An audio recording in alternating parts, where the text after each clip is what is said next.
ছোট বড় সব ধরনের কুমিরই এখানে দেখতে পাবেন। পাখির কিচিরমিচির কলরবে মুখরিত চারপাশ। Hello friends, welcome my YouTube channel. আজকে আমরা যাচ্ছি দক্ষিণ এশিয়ার দ্বিতীয় বৃহত্তম কুমিরের ফার্মে।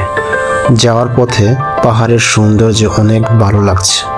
চমৎকার সুন্দর নিরিবিলি রাস্তার দুপাশে নয়বিরাম রাবার বাগানের সৌন্দর্য, পাখির কিচিরমিচির কলরবে মুখরিত চারপাশ, উঁচু নিচু পাহাড়ি রাস্তার সৌন্দর্য এক কথায় অসাধারণ।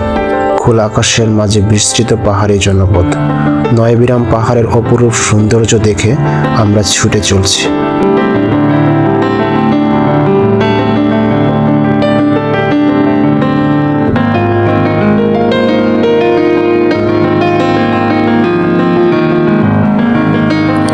প্রথমে আমরা টিকিট কাউন্টারে টিকিট কেটে নিলাম।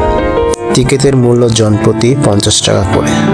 এই খামারটি পাহাড়ি এলাকায় অবস্থিত, তাই খামারের আশেপাশের পরিবেশ বেশ অন্যরকম সুন্দর।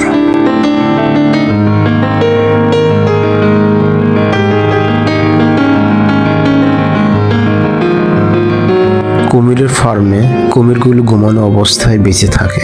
আমরা ফার্মে যতক্ষণ ছিলাম ততক্ষণ ঘুমানো অবস্থায় ছিল। ছোট বড় সব ধরনের কুমিরই এখানে দেখতে পাবেন। খাদ্যের মধ্যে মাছ, সরীসৃপ, পাখি, স্তন্যপায়ী প্রাণী এদের প্রধান খাবার।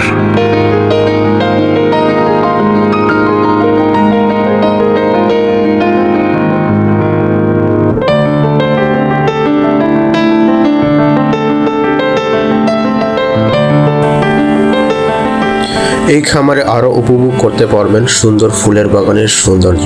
পানির ফোয়ারাও বেশ সুন্দর। উট পাখি, খরগোশ, টার্কি মোরগ, বিভিন্ন প্রজাতির কবুতর ইত্যাদি। আরো ক্লান্ত হলে বিশ্রামের ব্যবস্থাও আছে, সুন্দর বসার ব্যবস্থা।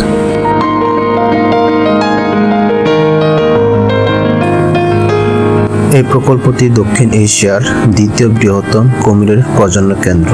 এটি পার্বত্য বান্দরবান জেলার নাইক্ষ্যংছড়ি উপজেলার গুমদুম ইউনিয়নে অবস্থিত।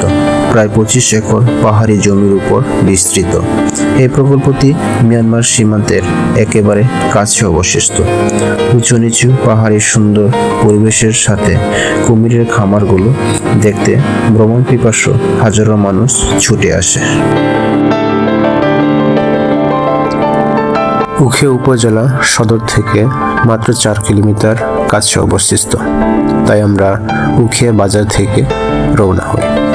কক্সবাজার টেকনাফ মহাসড়কের উখিয়া টিভি টাওয়ারের সামনে দিয়ে ছোট পাহাড়ি রাস্তা দিয়ে ভিতরে ঢুকি। অল্প কিছুক্ষণ যাওয়ার পরেই দেখা মিলে কুমিরের খামারটি। পরিশেষে বিদায় নেওয়ার পালা।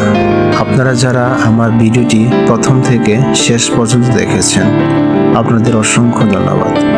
সবাই সুন্দর সুস্থ থাকবেন এই কামনা করি।